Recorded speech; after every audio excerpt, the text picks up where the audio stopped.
Excellent strategy, Jake. Man, having a conversation with you is fantastic. I love talking to great conversationalists that know what the hell they're talking about and bring the receipts. I think that's a big thing on Twitter and specifically on Spaces. Is if you're gonna make a statement, bring the receipts, and you bring the receipts, brother. I appreciate it. Do me a favor. Tell the audience now that we've built one up, who are you? Like, where the hell did you come from? I mean, like, I'm like, how have I not been following this guy for 30 years? Like, so what's your background? Who are you? How are you a diplomat? Like, what was that about? Well, yeah, I'll try not to be like your typical American man on a date and tell his whole life story, thinking that the date's interested. I was born in Oklahoma City, hear a lot of people saying that, and I grew up mostly in the South, and then came to New York. Talk about culture shock around high school time in the 1980s. When people ask me why I'm a conservative, I tell them I lived in Far Rockaway, Queens, which is in the 1980s, and they're like, "Oh, we get it," because Far Rockaway, if many of you know from the Ramones song, is a beautiful beach, fantastic beach, destroyed the neighborhood by dozens of high-rise public housing projects that they built on on the nicest beach in the most populated city in the country, and put the poorest people in New York the furthest away from all the jobs. Because Far Rockaway, they're not kidding with the word far. It's a really long trip into Manhattan and where all the jobs are. So that kind of made me into a conservative. It took a while. I went to college and I was still kind of a liberal. It took a while. I was always someone you talked about how I'm a conversationalist. I was always someone who liked to talk about the news and talk about issues. I figured out pretty quickly that I would get fired from every other job for talking about the news and issues all the time unless I went into the news. So I went to Columbia for undergrad. Very sad about what's going on there. If you want to talk about that later, we can. And then I went to Northwestern for broadcast journalism for grad school because it was only 1 year and it's very hands on. Anyone who knows anything about that program, you're really working on a TV news program pretty quickly once you get there, which was very attractive to me.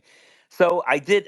Television news can sometimes be like minor league baseball. After I finished there, I was basically I was basically the leader of teams in small towns, like moving my way up from A to double A to triple A. I started in Bangor, Maine at the ABC station there. Then I went to Decatur, Illinois at the ABC, also ABC station there. Then I was in Cleveland for a Fox station there doing their morning news. And then I came back to New York, did local news for a little while longer. And then I realized that I just didn't like both local and general news because of what you're talking about. There are so many people on television in general news who don't know anything about what they're talking about. And so I realized I wanted to get into a division of the news business where people knew what they were talking about. So I got really attracted to financial news because and as it turned out to be true, the anchors and the reporters on financial news, you may not agree with them, but they really know their subject matter. They're not going to not know the difference between a stock and a bond. They're not going to not know who the CEO of Exxon is. They're not going, they really, and that's the same true. The same is true with sports journalists. But you can be Lester Holt or you can be Brian Williams and go on the air and not know where, and not know where Israel is on the map and you'll be fine.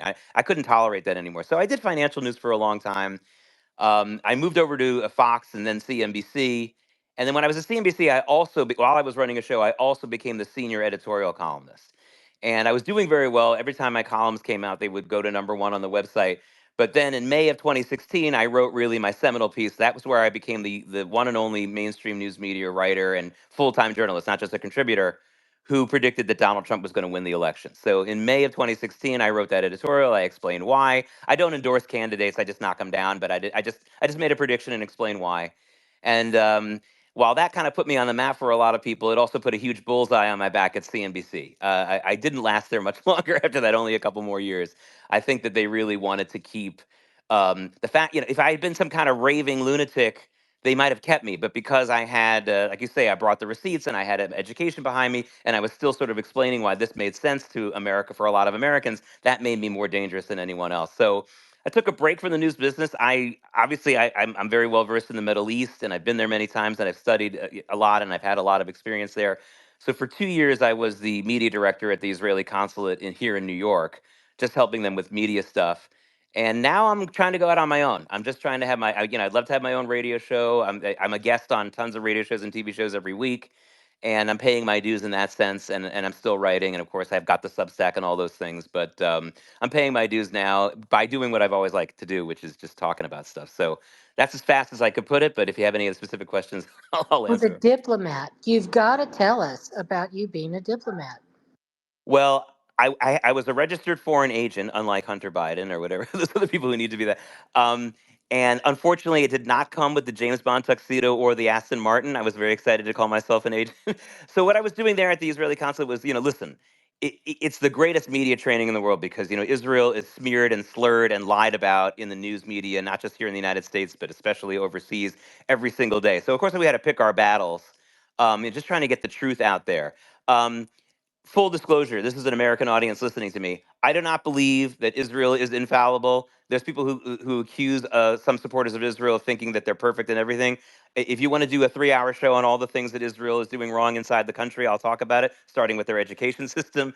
It's just, but sorry, all these evil and disgusting slurs about them being an evil country and wanting to kill civilians. None of that is true. Okay, so we had situations like that, and my 2 years there, though, we did have some successes. Many of you might remember when the Ben and Jerry's board tried to boycott Israel. I worked heavily on pushing back on that. We got the Unilever, who their parent company was, though Unilever's trying to sell it off now.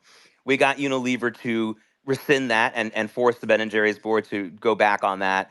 There was a Scientific American, which used to be a non-political journal, but it became a very political journal in the last 20 years. There was a front page editorial bashing Israel. It turned out it was written by a bunch of orderlies and nurses, Palestinian nurses and stuff like that.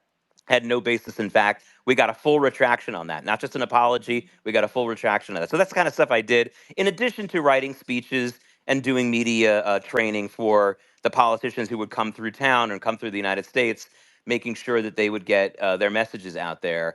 And it's not the easiest playing ground. It's great crisis communication training. I'm a fan of crisis communications when people handle that well.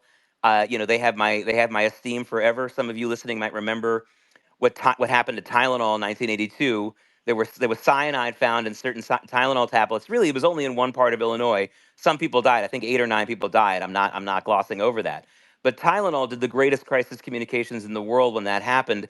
They immediately, Johnson and Johnson, which owns Tylenol, pulled every Tylenol bottle off of every shelf all over the world, and it proved to everyone that they weren't fooling around, that they really cared about the customer. And Tylenol exists today because they did that. So I've always wanted to do some smart stuff like that in crisis communications and things like that.